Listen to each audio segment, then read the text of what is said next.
This video is about Tamara de Lempicka, an iconic Art Deco artist currently featured in an exhibition at the San Francisco de Young Museum. Thank you for subscribing and watching. You may hear people say, "I'm going to wear a green dress in the style of Tamara de Lempicka." In this video, we'll delve into the story of her life and paintings. Tamara de Lempicka was born in 1894 to Polish parents. Her birthplace is uncertain, with sources suggesting either Warsaw or St. Petersburg. She was known to embellish her origins and age to burnish her public image, and even her birth date was confirmed only recently.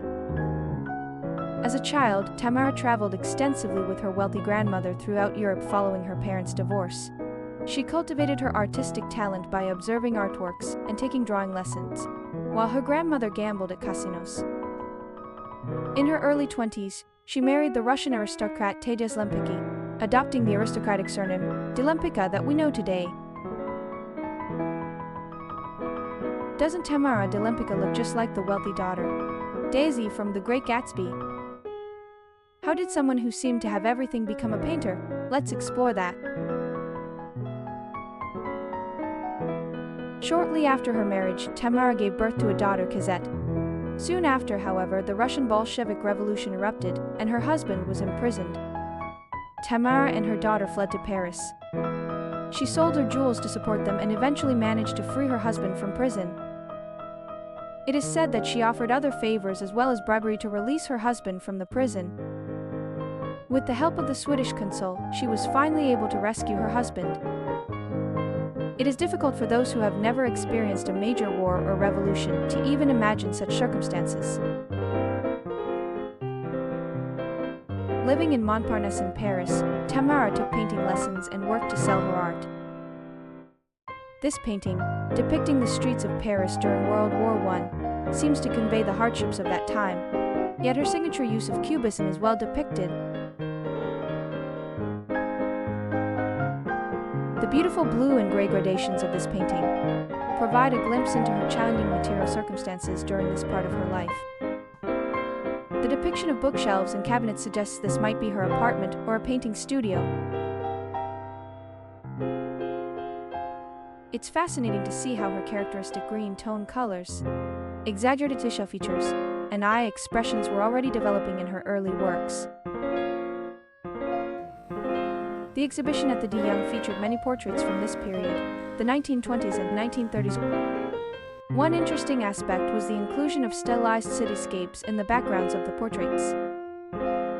Another notable point was Tamara's desire to proactively market herself, as she didn't want others to brand her specifically as a woman or mother.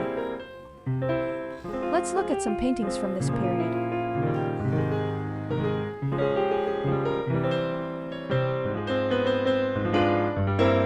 In this portrait of Prince Aristov, the background is said to be the Naviglio Canal in Milan. Interestingly, she signed it with the masculine form of her surname, Lempicki. Some sources suggest that she did this during the early days of her career in Paris, believing that a male signature would increase her chances of being treated favorably by critics. Tamara also painted many portraits of her daughter Kazette, but she didn't want these to identify her as just a mother. Initially, this painting was exhibited with the simple title, "On the Balcony," without mentioning that it featured her daughter. Later, she even introduced Tizette to others as her younger sister.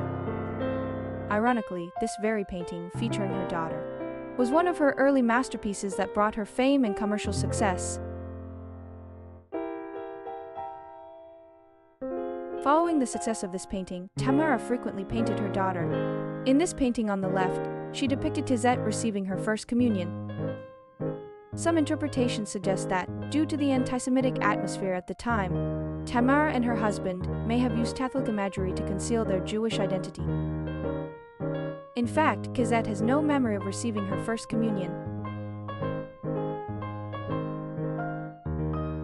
While Tamara achieved great success as a painter, she also faced marital problems due to her frequent social activities, drug use, and habit of listening to Wagner's music loudly while working, according to her husband.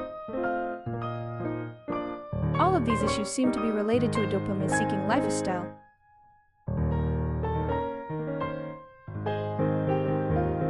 There are also rumors about her romantic relationships, but it's difficult to say anything definitive about them, due to the freewheeling Parisian social lifestyle at the time, and the fact that the full details of their marriage were kept private. In 1927, the same year the painting of their daughter was a huge success. Her husband went to Poland on business and never returned. And about 2 years later, in 1929, Tamara completed this portrait of her husband after visiting New York. As you can see the skyline of New York City in the background. Have you noticed something missing in this meticulously detailed painting? The wedding ring on her husband's left hand is intentionally left unfinished. In 1934, Tamara remarried to a Hungarian art collector named Baron Kuffner, so she was referred to as Baroness Kuffner too. One interesting thing I learned from the exhibition was that Tamara worked as a fashion magazine illustrator early in her career, in the early 1920s. One of her most famous paintings is a cover for a German fashion magazine, in which she depicted herself driving a Bugatti. Vogue magazine referred to her as the epitome of the modern woman, and she was even provided couture dresses from high-end designers, as celebrities are these days.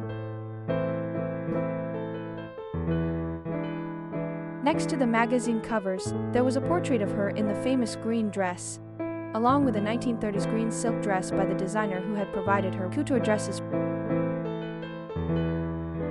So when someone says they want to wear a Tamara de Lempicka style green dress, this is the kind of draped, long silk dress they're referring to.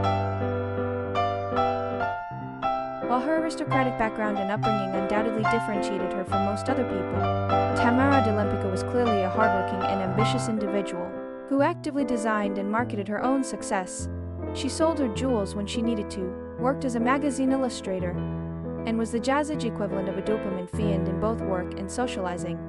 She even mischaracterized her origins and relationship to her daughter to further her career.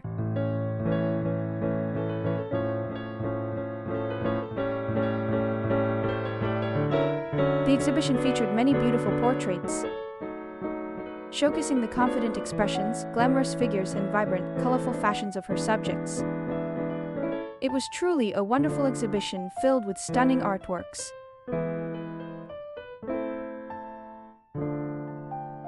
I'll conclude with portraits of Tamara's lifelong lover and muse, Ira Perot.